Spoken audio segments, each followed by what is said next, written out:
Hey everyone, तो कैसे हैं आप लोग? बढ़िया। तो चलिए हम शुरू करते हैं हमारा नया topic, theories of international trade. अब ये क्या होता है, कैसे पढ़ना है, क्या पूछा जाएगा। तो देखिए, इसमें से बेसिक्स कुछ क्वेश्चंस बनते हैं, जैसे ये थ्योरीज किसने दी थी, कब दी थी, कौन सी बुक में से दी थी, और क्या एग्जाम्पल या फिर कुछ भी ऐसे। ठीक है, तो चलिए हम शुरू करते हैं। और आगे बढ़ने से पहले मेरे चैनल को सब्सक्राइब कर दीजिएगा, ताकि आप ये कोई भी ज़रूरी टॉपिक मिस ना कर सके। और ऑल्सो आप मुझे इंस्टाग्राम पे भी फॉलो कर सकते हैं, UGC नेट कॉमर्स 2021 से। तो चलिए हम शुरू करते हैं। देखिए, ये 10 थ्योरी दी थी, अब इनको हम पढ़ते हैं धीरे धीरे। सबसे फर्स्ट आती है थ्योरी ऑफ मर्केंटिलिज्म। अब ये क्या थी, देखिए क्या होती है कि ये थ्योरी जो थी ना, वो 300 साल पुरानी है। यस, बहुत साल पुरानी है, बाबा आदम के टाइम की। ये 18वीं सेंचुरी के आसपास डेवलप हुई थी। उस टाइम पे क्या होता था, उस टाइम पे ना ये कहा जाता था कि जिस भी कंट्री के पास सोना ज़्यादा है, गोल्ड ज़्यादा है ना, वो कंट्री बहुत रिच है, वो बहुत अच्छी है। तो उस थ्योरी के अकॉर्डिंग ये मानना था कि किसी भी कंट्री को अगर रिच होना है या वेल्थी होना है, तो उसको टर्म्स ऑफ गोल्ड में ही होना पड़ेगा। मतलब या तो वो गोल्ड ज़्यादा से ज़्यादा उसके पास हो। अब ज़्यादा गोल्ड कैसे होएगा कि वो एक्सपोर्ट को ज़्यादा करे और इम्पोर्ट करे ही ना। तो इससे सीधा सा मतलब ये है, एक्सपोर्ट को एनकरेज करना और डिस्करेज कर देना इम्पोर्ट को। इस वजह से क्या होगा, अब किसी भी चीज़ की अति तो बहुत नुकसान होता है ना। तो इसी चीज़ को कवर अप करने के लिए क्या हो गया था, ट्रेड सरप्लस हो गया था। और ट्रेड सरप्लस को कैसे कवर करें, इसलिए ये जो थियोरी थी इसको हमने ख़त्म कर दिया था। उसके अलावा हमने न्यू थ्योरी लॉन्च की, theory of absolute cost advantage. ये थ्योरी बहुत इंपॉर्टेंट है, क्योंकि ये थ्योरी आ जाता है। अभी थ्योरी ऑफ एब्सोल्यूट एडवांटेज किसने दी थी, एडम स्मिथ ने, डेविड रिकार्डो ने, एलन हैक्सकेचर या बर्टिल ओमोलिन ने। तो ये थ्योरी दी थी एडम स्मिथ ने 1776 में। ये वर्ड याद कर लीजिए, क्योंकि आ ही जाता है इसमें से एक क्वेश्चन।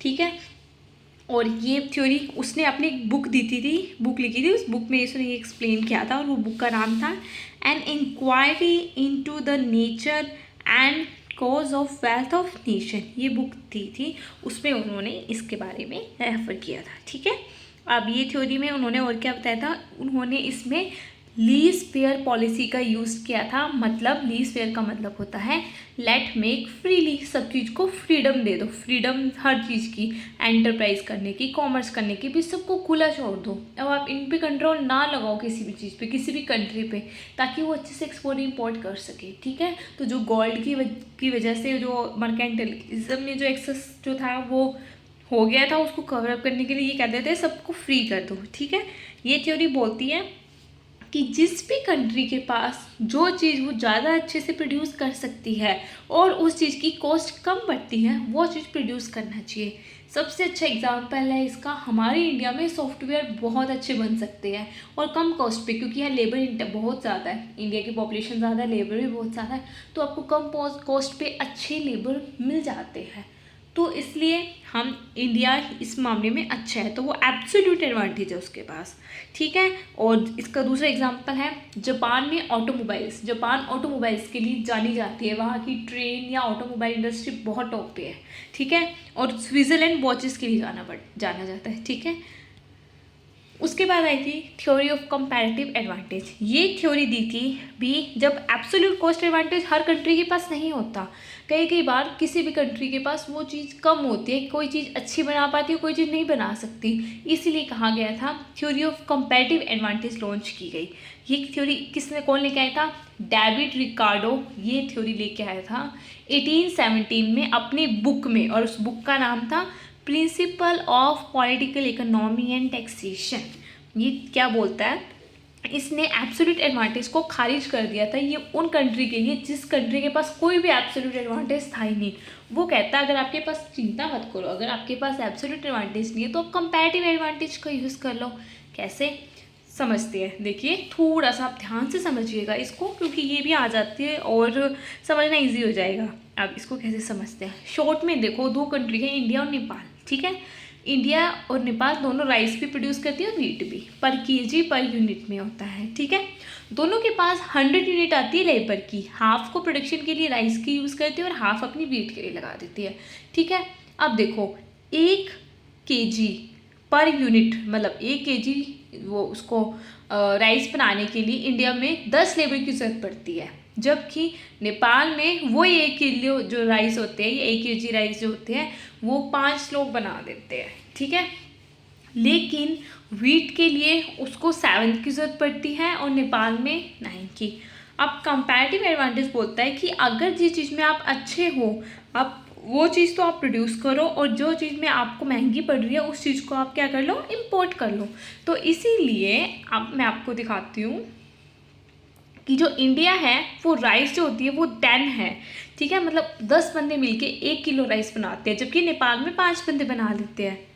तो इंडिया को यहाँ पे क्या हो रहा है, फ़ायदा हो रहा है कि नुकसान हो रहा है, बताइए बताइए। इंडिया को यहाँ पे, जी हाँ, इंडिया को यहाँ पे नुकसान हो रहा है। नुकसान इन द सेंस कि अगर वो इससे अच्छा क्या कर सकती है, इंडिया नेपाल से वो राइस इंपोर्ट कर सकती है, क्योंकि वहाँ से 5 बंदे बना सकते हैं उतने ही राइस को। तो इसीलिए वो क्या करेगी, नेपाल से राइस क्या कर लेगी, इंपोर्ट कर लेगी। जबकि वीट सिर्फ 7 बंदे मिलके 1 केजी मतलब वीट बना सकते हैं, लेकिन नेपाल में 9 बंदे बना सकते हैं। तो नेपाल को क्या करना चाहिए, नेपाल को वीट इंपोर्ट कर लेना चाहिए, इंडिया से मंगा लेना चाहिए, ताकि वो सारे की सारी जो अपनी एक्सेस जो वो 50 लोग उसने लगा रखे थे ना वीट बनाने में, उसको वो वहाँ से लगा के वो वापस अपनी एक जगह पे लगा सके। जैसे इंडिया राइस की जगह अपने सारे की सारी वीट को प्रोड्यूस करने में लगाए, जो कि उसको फ़ायदा हो रहा है, ठीक है। ये होती है theory of comparative advantage. Also अगर आपको कोई डाउट हो तो आप मुझे कमेंट सेक्शन या इंस्टाग्राम हैंडल पे मैसेज कर दीजिएगा, मैं आपके डाउट सॉल्व कर दूंगी। नेक्स्ट आता है फैक्टर प्रोपोर्शन थ्योरी, या फिर इसको एंडोमेंट थ्योरी भी कहते हैं। ये थ्योरी एली हेल्स्केचर इन 1919 में एंड बर्टिल ऑलिन इन 1933 में ये थ्योरी दी थी। इसको हम 2x2 थ्योरी भी बोलते हैं, जहाँ पे 2 मतलब 2 कंट्रीज़ होती हैं, 2 कमोडिटीज़ होती है, 2 फैक्टर ऑफ प्रोडक्शन होता है। अब ये थ्योरी क्या बोलती है, इस थ्योरी ने ना कंपैरेटिव एडवांटेज को ना खारिज कर दिया था। ये कहते हैं अगर 2 कंट्री हैं और वो 2 ही कमोडिटी में डील करती है, तो 2 फैक्टर्स ऑफ प्रोडक्शन भी तो यूज़ होते हैं ना। तो ये थ्योरी बोलती है कि नेशंस को एक्सपोर्ट करना चाहिए, उस कमोडिटी का तुम एक्सपोर्ट करो, बाहर भेजो जो आपको सस्ती मिल रही है, या फिर जिस चीज़ के पास आपके पास बहुत ज़्यादा अबंडेंस में है, मतलब आपके पास वो चीज़ बहुत ज़्यादा है और साथ साथ वो चीज़ आपके लिए सस्ती भी है। वो तो कोई भी चीज़ अगर ज़्यादा होगी तो वो सस्ती होगी, जैसे पानी है ना, वैसे ही जो चीज़ आपके पास ज़्यादा है आप उसको यूज़ करो, ठीक है। जैसे इसका सबसे अच्छा एग्जांपल है इंडिया। इंडिया में लेबर इंटेंसिव कंट्री है, हमें पता है, तो लेबर हमें अच्छी मिल सकती है ना, तो लेबर इंटेंसिव गुड्स बनाने चाहिए, हमें वो गुड्स प्रोड्यूस करने चाहिए जो हमारे लिए जिसमें लेबर की ज़्यादा यूज़ हो, ना कि वो जिसमें मशीनरी या फिर कुछ और चीज़ें चाहिए। तो ये होती है फैक्टर प्रोपोर्शन एंडोमेंट थ्योरी, ठीक है। ये थ्योरी के नेशन को वही गुड्स को प्रोड्यूस करना चाहिए, ठीक है। उसके बाद आई थी लियोन्टिफ पैराडॉक्स। पैराडॉक्स होता है किसी भी चीज़ को गलत साबित करने के लिए टेस्ट बोलते हैं एक तरीके से, वो पैराडॉक्स हो जाती है, ठीक है। जैसे आपने गिफन पैराडॉक्स सुना होगा, ठीक है, गिफन गुड्स के केस में वो लॉ ऑफ डिमांड अप्लाई नहीं होता, वो सब चीज़ें, ठीक है। पैराडॉक्स, लियोन्टिफ पैराडॉक्स ने क्या था, लियोन्टिफ कहता है कि मैं जो एली हेल्स्केचर और बर्टिल ऑलिन ने जो थ्योरी दी थी फैक्टर एंडोमेंट, उसको चेक करता हूँ। वो कहता है कि वो कहते हैं कि वो चीज़ जो उस कंट्री के पास वो चीज़ ज़्यादा हो, उस चीज़ को उसे यूज़ करना चाहिए, ठीक है। जैसे कि मैंने इंडिया का एग्जांपल लिया था, वैसे ही उसने यूएस का एग्जांपल लिया था। उसने बोला था कि अगर US factor proportion theory use करती है, क्योंकि यूएस के पास अबंडेंट है, कैपिटल बहुत ज़्यादा है, तो उसको एक्सपोर्ट करने चाहिए सिर्फ कैपिटल इंटेंसिव गुड्स का, और इंपोर्ट करनी चाहिए लेबर इंटेंसिव गुड्स को। लेकिन उसने उल्टा पाया, उसने पाया यूएस उल्टा कर रहा है। क्यों? यूएस लेबर इंटेंसिव गुड्स तो प्रोड्यूस कर रहा है, जबकि इंपोर्ट कर रहा है ज़्यादा कैपिटल इंटेंसिव प्रोडक्ट को। तो यहाँ पे factor endowment theory totally real life में गलत साबित हो गई थी। कई बार ये क्वेश्चन आ जाता है कि ये थ्योरी किस में, ये पैराडॉक्स किसके लिए यूज़ हुआ था, तो यूएस के लिए, ठीक है। ये आपको थोड़ा सा पता होना चाहिए। उसके बाद नेक्स्ट मूव करते हैं हम, नियो फैक्टर प्रोपोर्शन थ्योरी। ये थ्योरी एक्सप्लेन करती है कि स्कैरसिटी भी मैटर नहीं करती है किसी के पास क्या चीज़ ज़्यादा है या फिर क्या चीज़ कम है, वो मैटर नहीं करती, बल्कि क्वालिटी भी फैक्टर मैटर करती है। भी क्वालिटी दे पाता है कि नहीं दे पाता। अगर India labour intensive goods produce कर रही है लेकिन उसे अच्छे से प्रोड्यूस ही नहीं कर पा रही, तो क्या फ़ायदा हो इंडिया का लेबर इंटेंसिव गुड्स प्रोड्यूस करने का। मैं इंडिया वालों को गलत नहीं कह रही, लेकिन मेरा मतलब ये है कि उसे वो चीज़ प्रोड्यूस करनी चाहिए जहाँ पे वो अच्छी हो, जहाँ पे वो टेक्नोलॉजी अगर वो प्रोड्यूस करी तो टेक्नोलॉजी में A1 हो, ठीक है।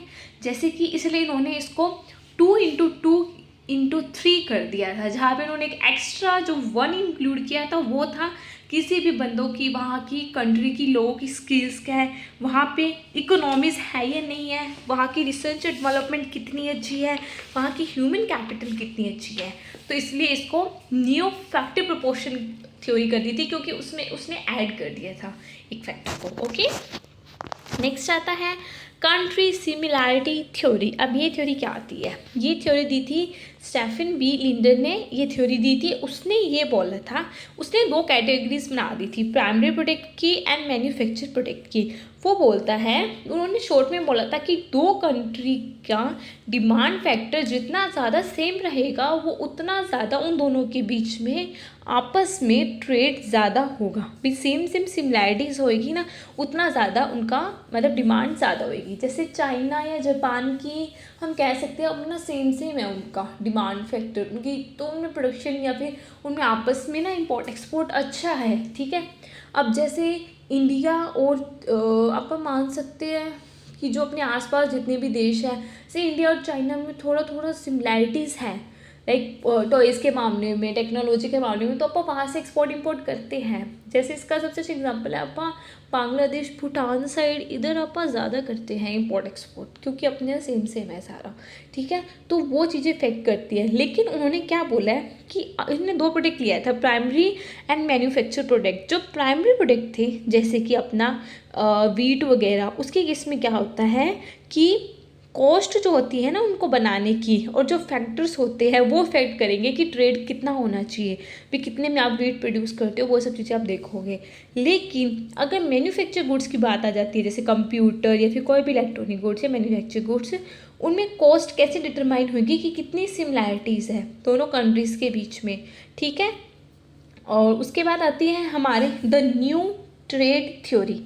न्यू ट्रेड थ्योरी, ये थ्योरी क्या थी, तो ये थ्योरी दी थी पॉल क्रुगमन ने अपनी वर्क, इसने बुक लिखी थी intra industry specialisation and the gains from trade, 1980 में दी थी। ये थोड़ी सी इम्पॉर्टेंट है, ये आप लिख लीजिएगा यहाँ पे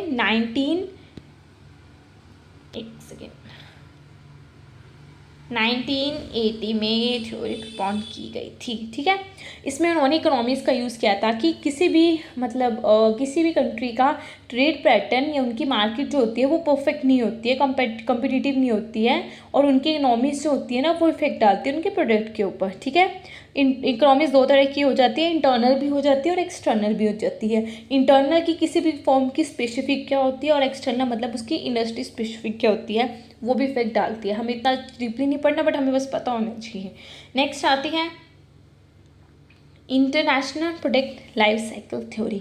ये थ्योरी दी थी वर्नन रेमंड ने अपने सेमिनल वर्क में, जिसका नाम था international investment and international trade in product life cycle. ये बोलता है कि किसी भी प्रोडक्ट का लाइफ साइकिल भी इफेक्ट डालता है उस कंट्री की इंटरनेशनल ट्रेड में, ठीक है। कि अब उसकी टेक्नोलॉजी क्या है, उसका क्या लेवल चल रहा है, बूम है, रिसेशन है, डिप्रेशन है, डिक्लाइन पीरियड है, वो भी बहुत ज़्यादा इफेक्ट डालेगा उसके साथ उसकी डिमांड में, ठीक है, या फिर उसके इम्पोर्ट एक्सपोर्ट में। उसके बाद लास्ट आता है थ्योरी ऑफ कॉम्पिटिटिव एडवांटेज, जो बहुत ज़्यादा इंपॉर्टेंट है क्योंकि ये एक 2-3 में है जिसमें से क्वेश्चन आता ही आता है, ठीक है। ये थ्योरी दी थी माइकल पोर्टर ने, अच्छे से याद कर लीजिए, ये थ्योरी दी थी माइकल पोर्टर ने। कॉम्पिटिटिव एडवांटेजेस ऑफ नेशन अपनी बुक लिखी थी, उसमें उसने क्या बोला था कि कॉम्पिटिटिव एडवांटेज होती है ना वो इफेक्ट आता है।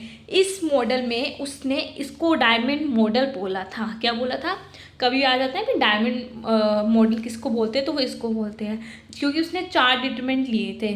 फर्स्ट था factor condition, demand condition, related and supported industry and firm strategy. अब क्या बोलता है, उन्होंने कहा था ये सारे फैक्टर जितने ज़्यादा कंट्री के फेवर में होंगे वो कंट्री ज़्यादा अच्छा ट्रेड रहेगा, वाइस वर्सा। ठीक है, कि फैक्टर कंडीशन, कि वहाँ की फैक्टर की कंडीशन क्या है। अगर उनके फैक्टर की रिसोर्सेज की कंडीशन अच्छी है, ठीक है, तो वो इफेक्ट डालती है। जैसे कि वहाँ की ह्यूमन रिसोर्सेज कितना अच्छा है, वो सब, वहाँ का कैपिटल कितना है, वहाँ की इंफॉर्मेशन, साइंटिफिक टेक्नोलॉजी, स्पेशलाइजेशन, ये सब कैसा है।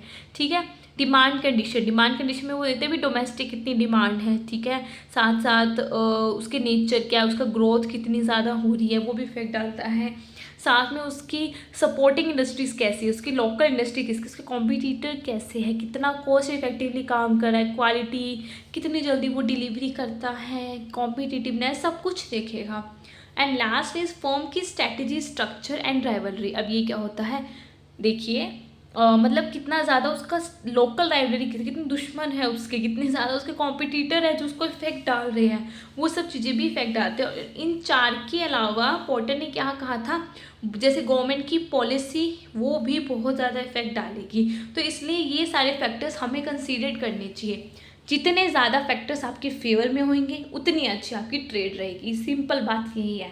ठीक है, बेसिकली आपको इन चारों फैक्टर्स के नाम याद कर लेना, और जितने ज़्यादा आपके फेवर में होंगे उतना अच्छा आप ट्रेड करेंगे। तो ये टॉपिक थोड़ा सा लंबा हो गया, लेकिन ये आपका सारा कवर हो जाता है। होप आपको ये वीडियो अच्छी लगेगी, एंड इफ़ यू लाइक